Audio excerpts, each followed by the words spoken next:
Today we're going to look at writing expressions and adding expressions. So here's a problem from the Envision textbook.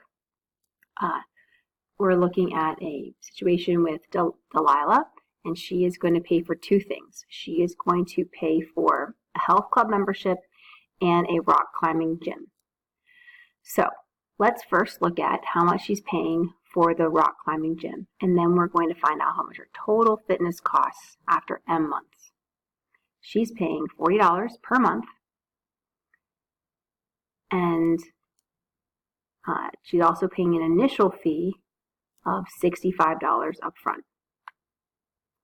Then for the health club, she's paying $50 per month and $80 as an initial fee.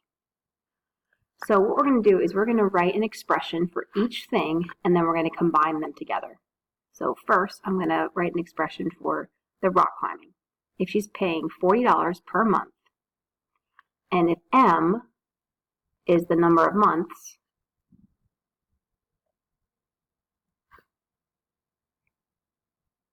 then to show $40 per month, I would be $40 times M months, so 40M.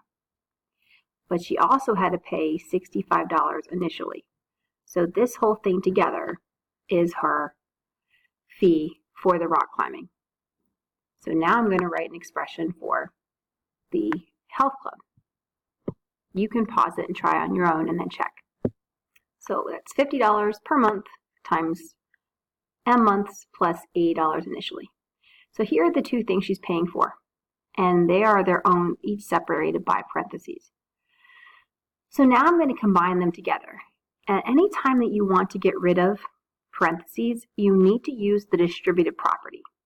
So I need to look and see what's on the outside of the parentheses that's being multiplied by everything inside the parentheses. If you don't see anything, then it's the invisible 1.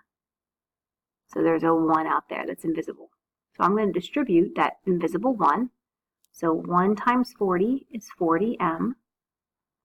And 1 times 65 is 65. And she's also paying for it, and I need to do the same thing over here. So 1 times 50M is 50M. And 1 times 80 is 80. So now I've distributed the invisible 1, so I got rid of the parentheses, and now I just have this really long expression. So the last step is just to combine like terms. So I'm going to combine the variables together, and I'm going to combine the constants together. And then this is the expression for her total cost. Everything added together. So that's the answer for that example. Now let's look at example 2.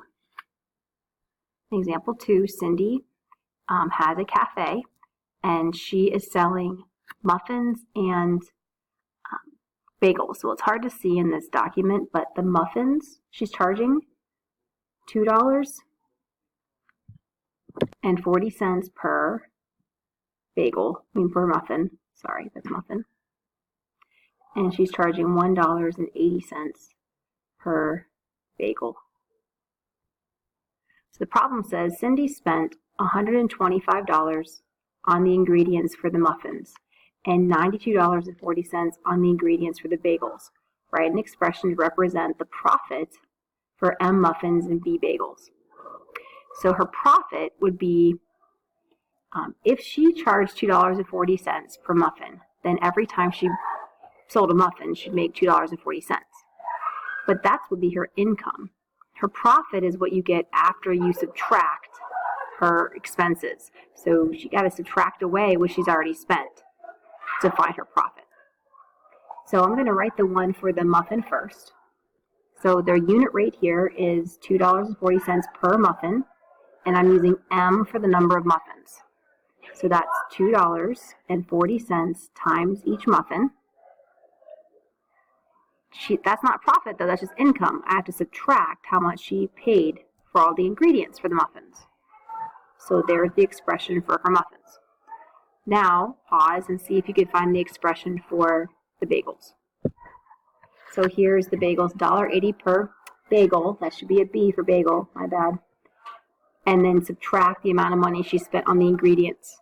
And that would be her this would be her income, and then by subtracting it, we get the profit. She's making profit here, and she's making profit here. I'm going to add them together.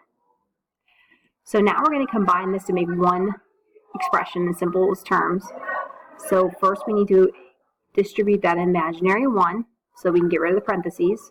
So that's 240M plus negative $125 plus 1 times each of these things. So that's 1.80B plus negative 92.40. Okay. And now we're going to combine like terms. Well, as I look through, I see I have 2 things with a variable, but they're different variables because the amount she's making for bagels is charging less for bagels than she is for muffins. So they're different variables.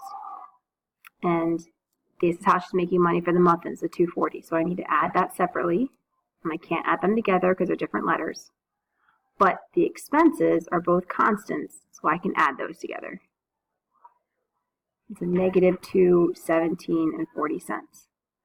So if I want to clean that up and get rid of any of the double signs, my final answer for the total profit would be she's making $1.80 per bagel plus $2.40 per muffin, and she needs to take away the money she spent initially for all the ingredients. And that's it. That is your final expression. All right, so those are 2 examples from the lesson, and I hope that helped. Thank you.